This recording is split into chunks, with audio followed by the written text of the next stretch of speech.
Hey everybody, welcome back to Around the Emirates podcast with Sara Mousa, where I speak to guests from across UAE about topics you want to hear about. Today I'm joined by the lovely Melonie Karriem. Hi Melanie. Hey Sarah, how are you? I'm great. Thank you so much for joining me today. So Melanie is here because she is the awesome host of the Let's Talk Earlier podcast. It's all about empowering nurseries, and I'd love to hear the full story for why you started the show. Sarah, it's a privilege to be here. Thank you so much for the invitation. I've seen a few of your shows and you've had phenomenal guests, and so I feel really privileged and grateful to be counted amongst them. You're doing an amazing job just showcasing people's talents and skills and what they're doing to make the world so much better. So thanks for that. Thank you for the platform. Of course, thank you so much for taking the time to speak to me about your amazing show too. You're doing just as a phenomenal job, if not even more phenomenal than what I'm doing, and I'm so excited to hear your story today. Oh, I'm grateful. So, a little bit about me. This week I posted on my Instagram that as a kid I never stopped talking. And so a podcast is just the obvious thing to do. Just talk, just share your passion. But the real reason, besides the fact that I do love talking, the reason behind my podcast is really where I come from and my life experience growing up as a child. I didn't have any access to early years education. We stayed at home, sometimes unsupervised, well, most times unsupervised. Our parents went to work from like 7 a.m. and got back at like 6:30 every night, and we kind of took care of one another. We had no supervision, no care, no daycare to go to. We stayed at home and fended for ourselves. It wasn't really frowned upon because everyone in my community was probably doing the same thing. Everybody else's parents went off to work, and we all kind of played around the streets and played together, etc.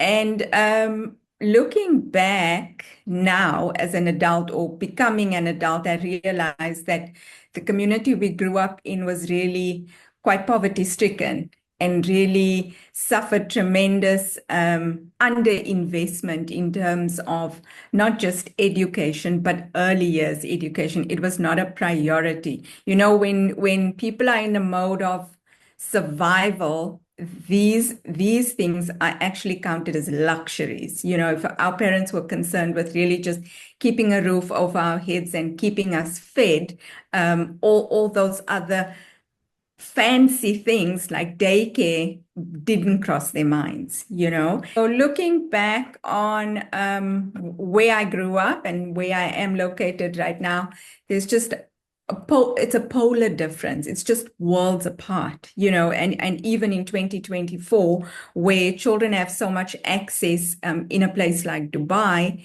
the children in South Africa, or very many of the children in South Africa, and in particular the community where I come from, still have very little access to early years education. And so my idea with the podcast is to give those educators, those moms who out of necessity start a little daycare in their spare room or on their lawn or in their garage. They start a little daycare, really just taking in the neighbors' kids out of necessity and trying to keep them safe. To give those moms, to empower them and to give them access to the women and men that have got a voice, that have got years and years of training. So to give those moms, those ladies, those men access to these conversations, and so create a better early years education space for children in under-resourced and underprivileged communities. And so, yeah, but that doesn't exclude everybody else, but that's just my heart for why I started the podcast.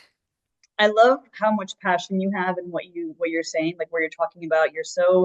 It obviously comes from the heart. You feel so strongly about it, and it's something that I know that you personally, like, it has a personal connection to your experience. And I'm curious, have you experienced kind of any challenges in starting this podcast talking about this, and how do you feel you kind of overcame those challenges?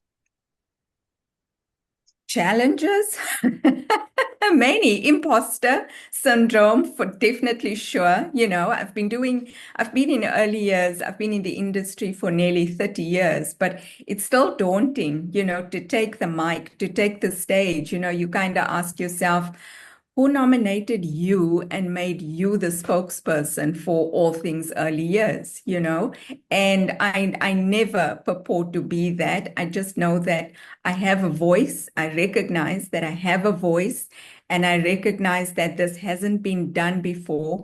And like you said earlier, I want to remain true to what calls my heart. So I know that this is going to appeal to some people and perhaps not to other people, and that's okay. But this calls my heart. And so that really was one of my most tremendous challenges, was like, are you going to do this? Can you do this? Who nominated you?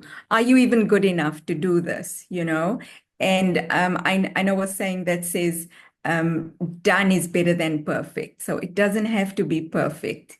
I just need to create a space and hold a space for those women and men that are trying so hard under the most dire of circumstances.